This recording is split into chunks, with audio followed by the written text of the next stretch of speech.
ఈరోజు commissionerate Ramagundam commissionerate పరిధిలో drug disposal committee చైర్మన్గా ఇతర సభ్యులతో పాటు ఆఫీసర్స్ అందరూ కలిసి 2021 నుంచి ఇతర డిఫరెంట్ పోలీస్ స్టేషన్స్ పరిధిలో ఎన్ఫోర్స్మెంట్లో భాగంగా యాంటీ గాంజా క్యాంపెయిన్లో భాగంగా చాలా కేసులు నమోదు చేయబడ్డాయి.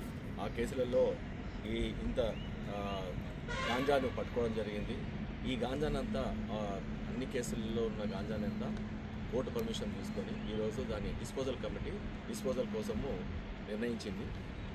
దీంట్లో టోటల్గా 64 కేసులలో టోటల్గా గాంజాయి 521 కేజీలో 544 గ్రాములు. ఈ మొత్తం ఇప్పుడు కనబడుతుందంతా 521 కేజీలు ప్లస్ 524 గ్రాములు మొత్తం. సో 64